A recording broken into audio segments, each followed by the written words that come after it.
Yeah, boy.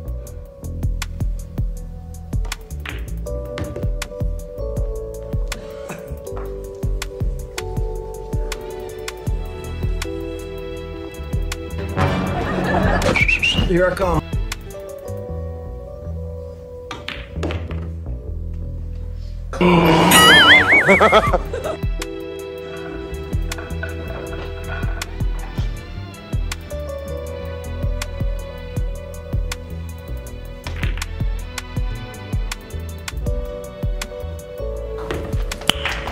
Nice.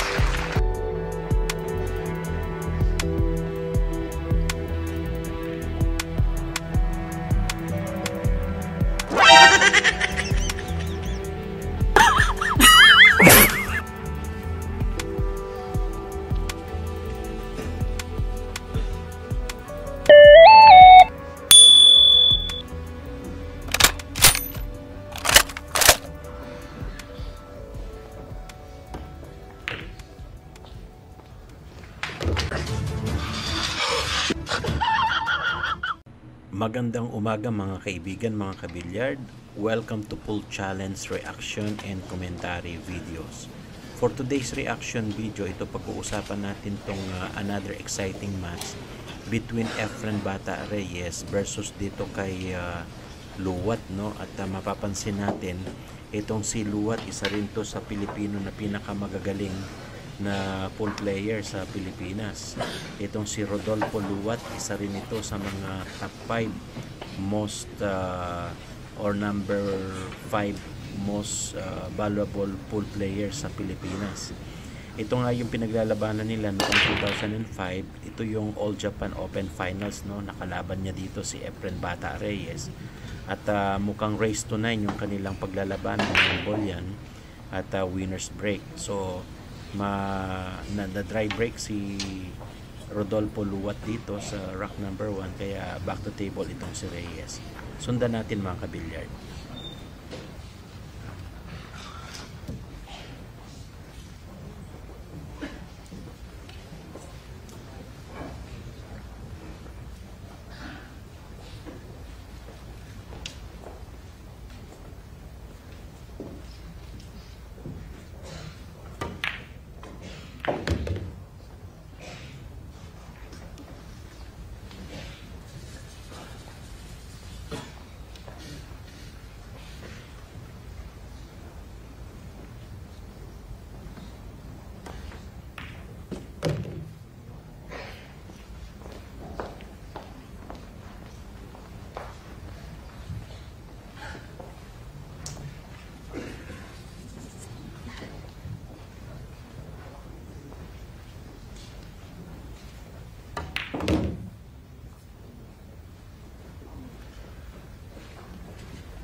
Dito nga maganda yung pinapakitang tira ni Reyes, no? At meron siyang mga tira talaga na sumusunod yung cue ball sa kanyang ball positioning. At dito nga mukhang maganda yung ball position niya dito sa 4 at para makaposisyon siya naman dito sa side pocket para sa 5. Medyo basic lang talaga yung mga tirada dito ni Efren Reyes, no? Sa kanyang style, pero napaka-effective yan dahil nag-run out siya ng table.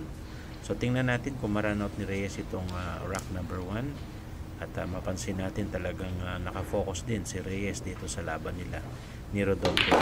So panoorin natin mga kabilyard.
mukhang nag-counter safety itong si Rodolfo Luwat dito kay Efren Reyes. Itinago niya sa likuran ng ball number 6, no, itong ball number 1. Talagang napakahusay din sa mga play safe itong si Rodolfo Luwat. Dahil nga dito sa tira na yan, mukhang mapipilitan ng two-rail kick shot itong si Reyes para patamaan niya itong ball number 1. So sundan natin to mga kabilyard.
At dahil doon sa foul ni Reyes na yon at nakapag-ball in hand advantage itong si Rodolfo Luwat, kaya nakakuha siya ng magandang ball position, no? At dahil dyan mukhang may chance na maka first blood itong si Rodolfo Luwat dito sa rack number 1 dahil napakaganda na ng layout ng table. At makita natin dito talagang very precise din itong si Rodolfo, no? Pero sa positioning niya dito sa ball number 6 medyo malakas yan, kaya kailangan niya pang pinahin doon sa corner pocket at makakuha ng ball position sa 7. So tingnan natin kung magagawa ito ni Luwat. Panoorin natin mga kabilyard.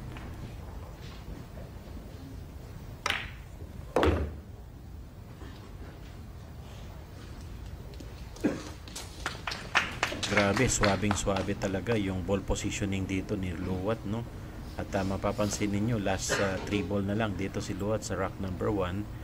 At kailangan niyang magkaroon ng extension dahil medyo mahaba yung malayo yung posisyon ng cue ball, no, para dito sa 7. At dito nga mukhang papakitaan na ng chance na manalo itong si Luwat dito sa rack number 1. Last 2 balls si Luwat aiming sa 8 at ball position naman sa 9. Sundan natin mga kabilyard.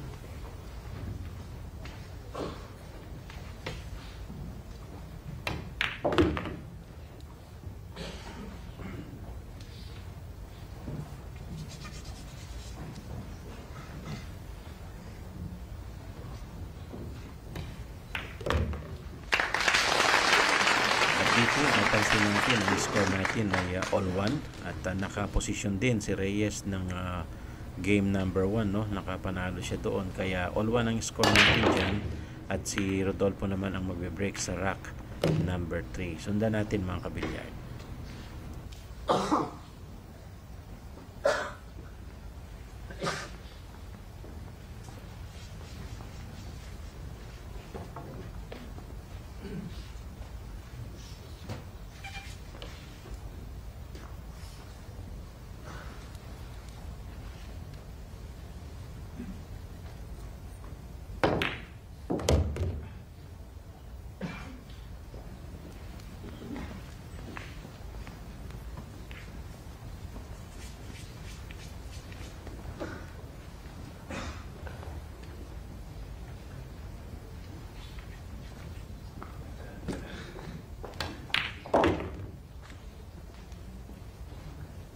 At dito nga mukhang hindi na break yung 7 and 9 na cluster ball yan.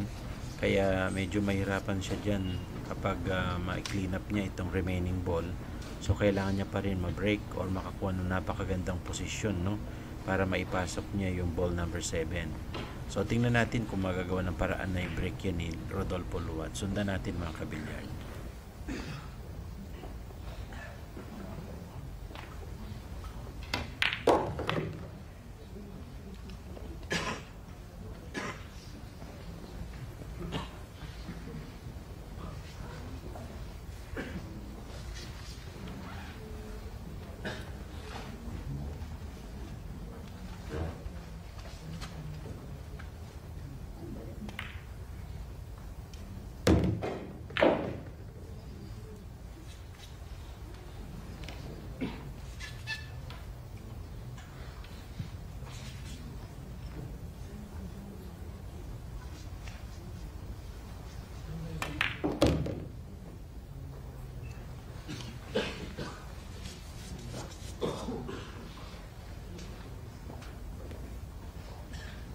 At dito nga mukhang nakasilip ng kaunting puwang, no? At naipasok ni Luwat yung 7. Ito, tutok na itong 9 ball para sa side, sa corner pocket. Mukhang lalamang na si Luwat dito. 2-1 ang score natin dahil si Luwat.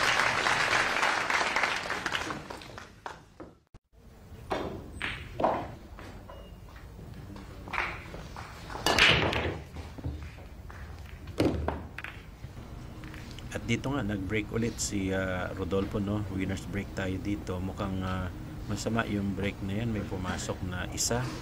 Pero medyo alanganin yung next object ball, no? Pumarang ng konti. Kaya tingnan natin kung anong discarded dito ni Luwat. Ang score natin guys, 2-1 lamang si Rodolfo Luwat ng 1 puntos dito sa kanilang laban ni Efren Reyes. Panoorin natin mga kabilyard.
Dito nga mukhang sumablay si Luwat doon sa kanyang tirada na yon. Na-open naman kay Reyes itong table at maganda yung layout ng table, no? Pwede siya maka-score dito kung makakuha siya ng magandang ball positioning. Ganun pa man, naipasok ni Reyes yung object ball at ito tutok sa side pocket itong 2 at para naman makakuha ng ball position para sa 3. So tingnan natin kung mahina yung pagpakatira dito ni Efren Bata Reyes. At dito nga mukhang pinatay niya yung spin, no, nung bola para makontrol niya. Meron siyang chance ngayon na maipasok itong ball number 3. Sundan natin mga kabilyard.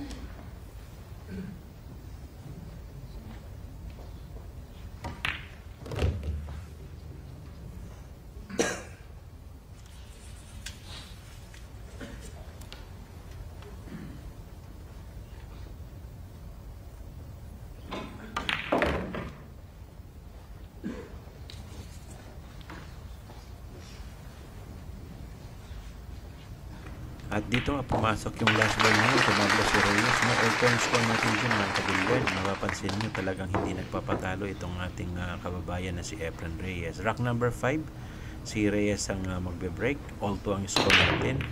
Pumasok sa side pocket yung 1 at tingnan natin kung may available shot dito sa 2. Mayroon siyang available shot, so tingnan natin kung maka-break and run siya dito sa rack number 5. Sundan natin mga kabilyard.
Dito nga mukhang kumukuha ng magandang posisyon si Reyes sa 2, no? At kailangan niya may kick shot yan. At ito na itago niya sa likuran ng isa pang bola para makapag-play safe si Reyes. Medyo talagang pinapahirapan din ni Reyes, no? Itong si Rodolfo Luwat. Score natin dito all-2 mga kabilyard.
Dito nga mukhang nakuha na ni Reyes yung momentum niya. Last 2 balls si Reyes para sa rack number 5. Mukhang abante na siya ng 1 puntos dito. At dito nga mukhang swabe yung tira na yun. Talagang may halong control sa bola, no? At konting backspin. Aiming si Reyes dito sa 9.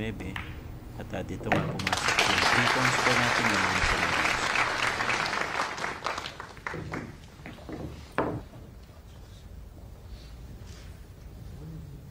At dito nga sa rack number 6, si Reyes pa rin ang nagbe-brake.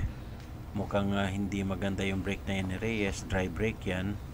Fortunately, nakaitago ni Reyes itong cue ball sa likuran ng ball number 5. At saka mapapansin natin dito walang possible shot itong si Luwat kahit na dry brake si Refren Reyes. So tingnan natin kung magpo-push si Luwat or magpe-play safe din. Panoorin natin mga kabilyard.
At dito mukhang maganda na yung ball positioning ni Reyes. Nakuha niya ulit yung momentum dyan sa rack number 6 na yan.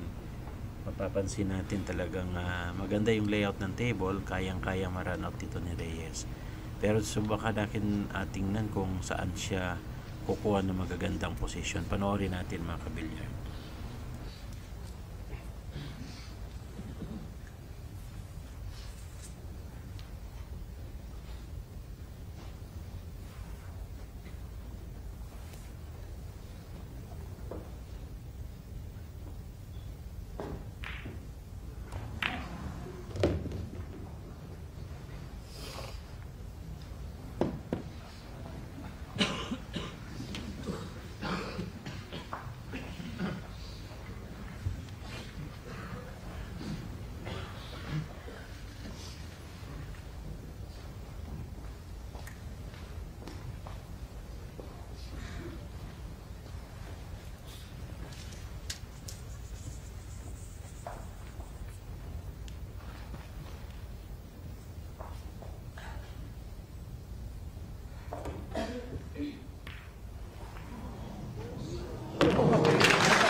At dito last ball si Luwat, no, mukhang minala si Efren Reyes doon sa huling tira niya na yon, at kaya nag-dominate naman si Rodolfo dito sa rack number 6. Mukhang tatabla tayo dito mga kabilyard. Ito at aiming si Rodolfo dito sa bola. All 3 tayo at si Rodolfo mag-break sa rack number 7.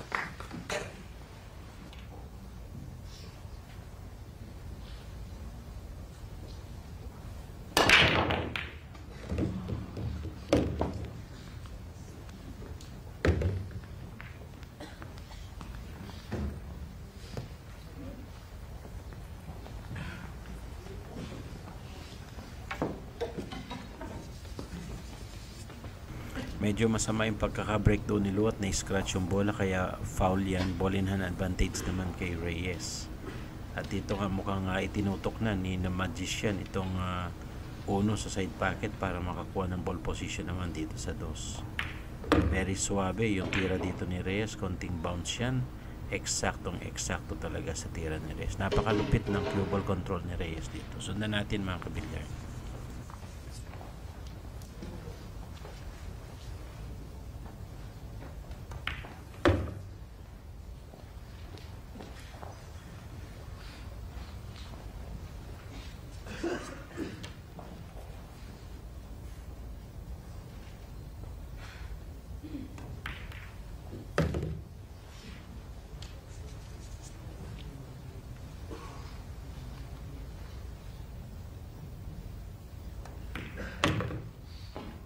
At dito nga mukhang maganda na ulit yung tirada dito ni Reyes.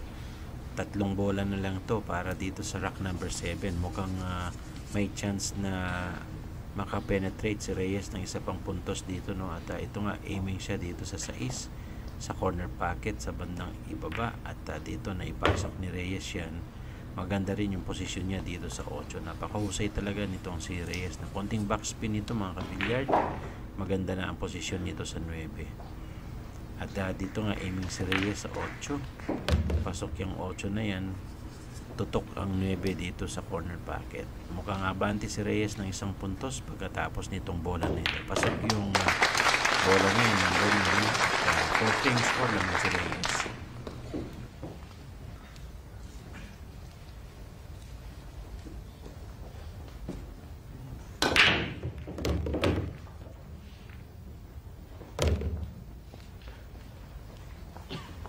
At dito nga sa break na yan ni Reyes, napakatindi, no. 1-2 yung pasok. Meron pa siyang available dito sa 3. Tingnan natin kung ma-run out ni Reyes itong rack number 8. Mukhang pinalad siya doon sa break na yun at nakakuha pa ng magandang ball position. So tingnan natin yung layout ng table nito kung kaya ng ni break and run ni Reyes dito sa rack number 8. Sundan natin mga kabilyard.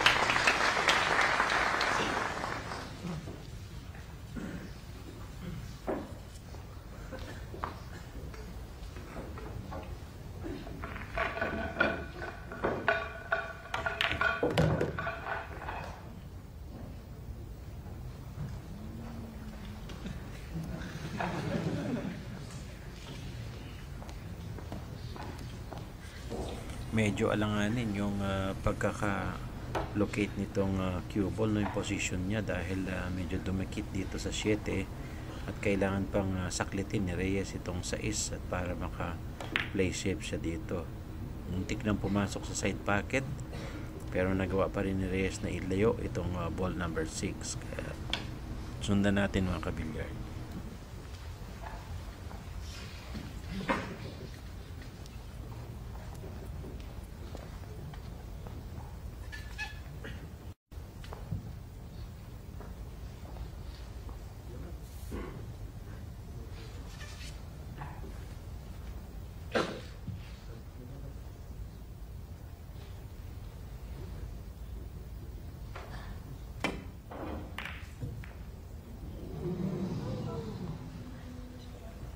At dito nga muntik ng maikarambola, no, combination karambola ni Luwat yung ball number 9 na yon sa corner pocket pero hindi pinalad. Kumanto yun kaya ito mukhang may chance si Reyes dito na ikarambola niya itong 6 para maipasok niya naman itong 9. So ano bang discarded dito ni Reyes? Mukhang papalusutin niya itong ball number 6. Sundan natin mga kabilyard.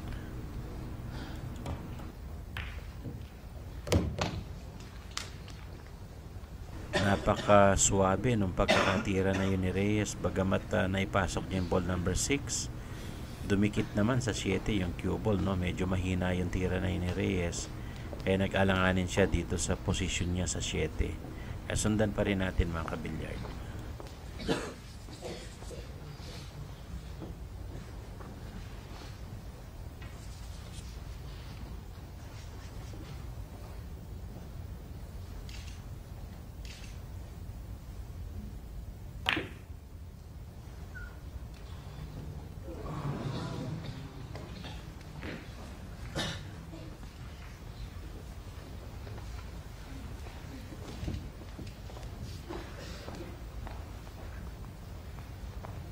At dito nga, balik sa table itong si Luwat, no? May chance siya na maipasok itong ball number 7 at makakuha ng position dito sa 8.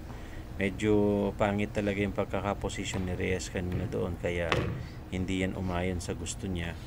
Dito naman meron ng chance si Luwat, no? Para makatabla na naman ng score dito kay Reyes. 4-3 ang score natin, lamang si Reyes ng 1 puntos.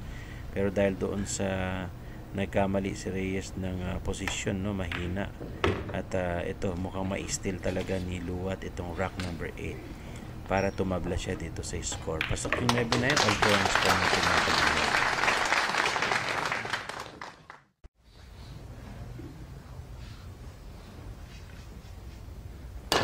dito sa rock number 9.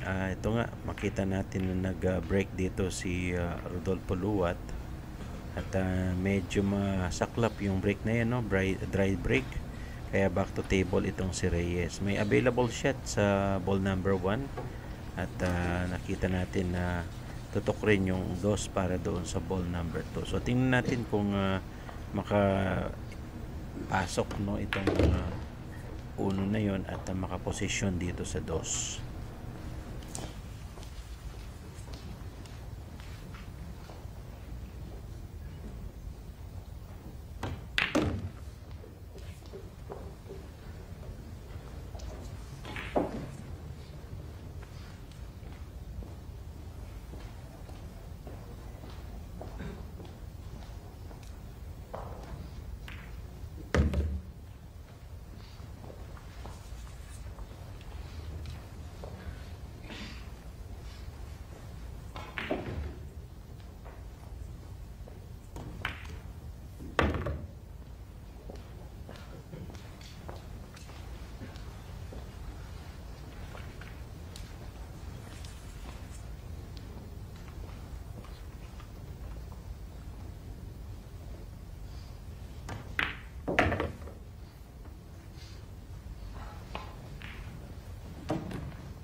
At dito nga mukhang nakuha na ulit ni Reyes yung momentum niya, no, sa ball positioning at cue ball control. Nakita nyo naman yung galing niya dyan sa pagtira niya na yan.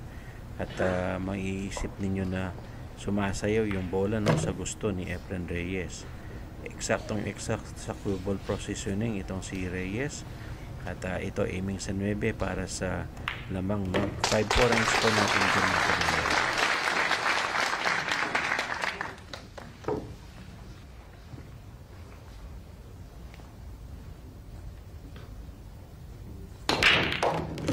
At dyan nga sa break na yan, sa rack number 2, no, napakaganda nung break ni Reyes na yan. 3 bola ulit yung pumasok. At maswerte sa break ngayon si Reyes dito sa rack number 10.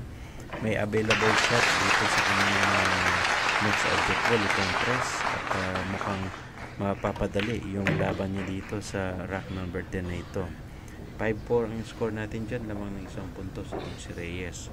At meron pa siyang magandang tira. Maganda rin yung layout ng table, kaya tingnan natin kung maka-break and run siya dito sa rack number 10.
Dyan nga napakahusay nung stop ball na yun ni Reyes. Last 2 ball siya para sa rack number 10. Mukhang dito nga lalamang na ng isang 2 puntos si Reyes, no? At dadagdagan niya pa itong 5 points niya na ito ng isa pang puntos. Pasok yung 9. 6-4 na score natin dyan mga kabila.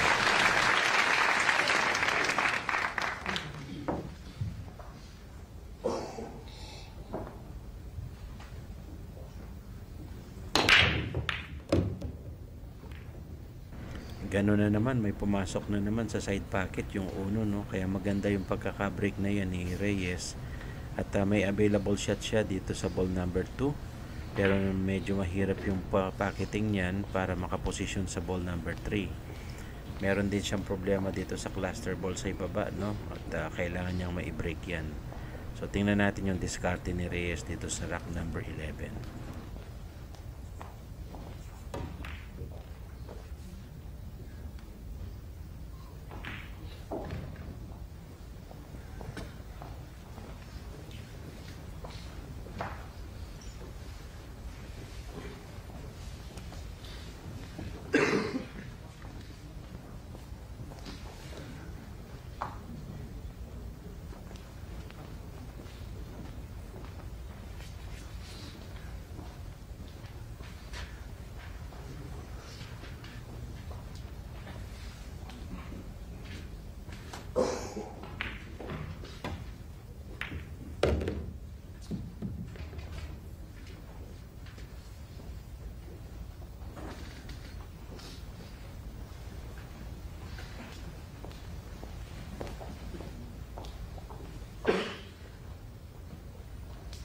At dito nga mukhang alanganin talaga ang posisyon nitong tres dito sa 5, no, dahil naka-cluster yan. At mukhang kinombine ni Luwat yung 5 at napakalapit na pumasok yung 5 ngayon sa combination. At dito nga mukhang makabawi si Luwat ng tira at posisyon para umabante ng isang puntos. Sundan natin mga kabilyard.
At dito nga tulad ng inaasahan, no, pag nakawala at nakakuha ng magandang posisyon si Luwat, talagang napakagaling din sa cue ball positioning nito at saka control.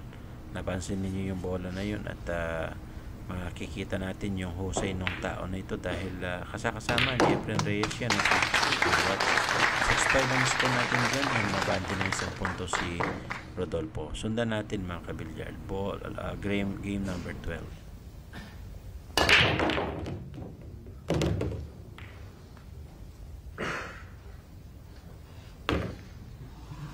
Napakahusay at napakaganda nung break na yan ni Luwat, no? May pumasok na 4 na bola at alanganin yung posisyon nitong 2 dahil naka-cluster dito sa 3 at 8. Maganda yung break niya pero napakapangit naman nung posisyon nung cue ball. So mahirapan dito si Luwat. Nakaharang din yung 9 para sa kick shot sana. So ano bang discarded dito na gagawin ng luwat? Pwedeng mag-push, pwede rin siya mag-intentional foul. Sundan natin mga kabilyard.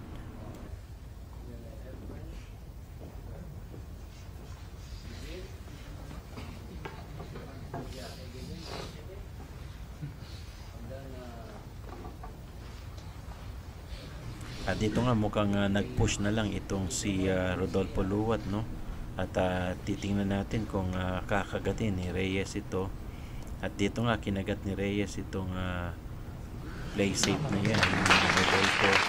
At kinuha na naman ang napakalupit na counter safety nitong si Reyes. Itinago niya talaga sa pagitan ng 5 at saka ng 8, no?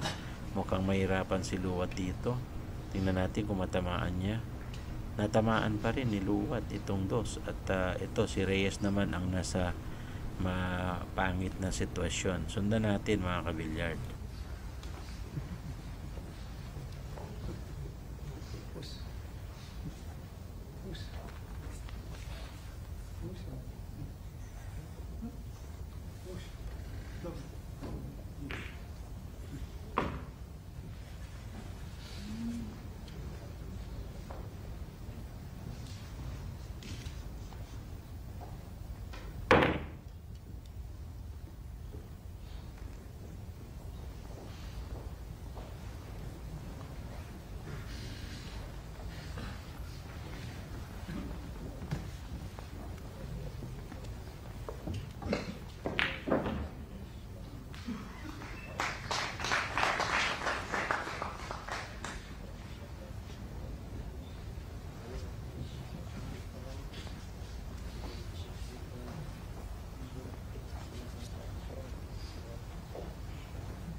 Dito nga nasa last 2 ball na lang si Efren Reyes at mukhang aabante pa ng isang puntos dito, no? 6-5 ang score natin dito at last ball si Reyes sa side pocket sa 9. Additional na 1 point dito at mukhang aabante talaga ng puntos dito si Reyes. Mukhang alanganin yung position ng cue ball, baka may scratch, pero tingnan natin yung pektos ni Reyes dito. Pasok yung 7-5 ang score natin doon. Dito si Reyes.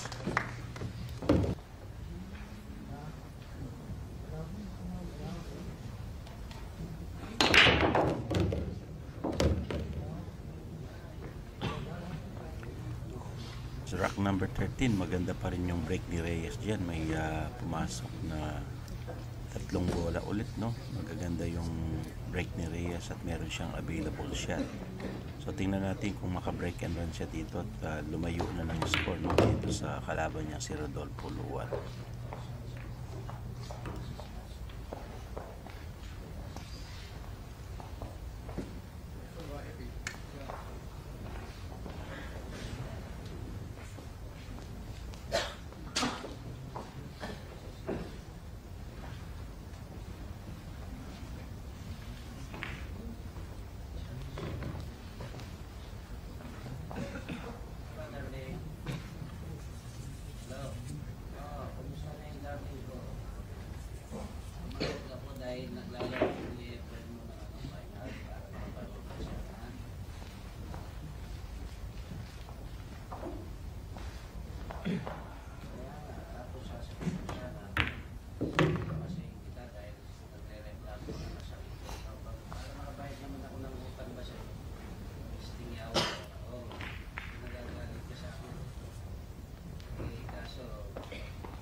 pakinggan mo muna ako. Pakinggan.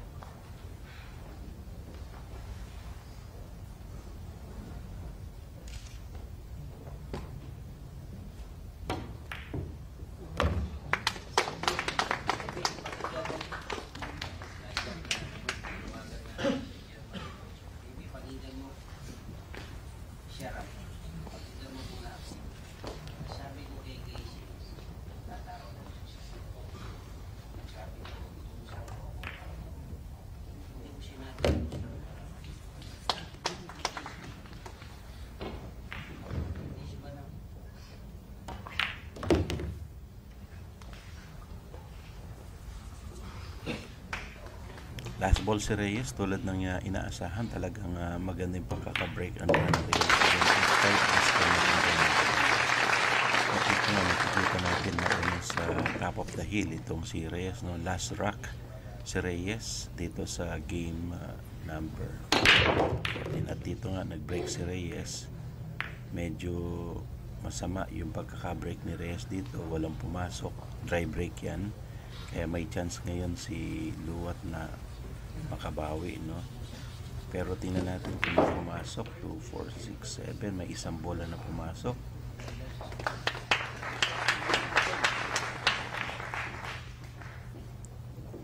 Ay pasok pa rin ni Reyes yung uno na yun, pinag-apon niya sa corner pocket, no?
Last 2 balls si Reyes at mukhang hindi niya na talaga pinagbigyan itong kalaban niya. At pasok yung 8 at ito alam na di, sabi nga ng congratulations na napansin na si Luwat. Thank you for watching.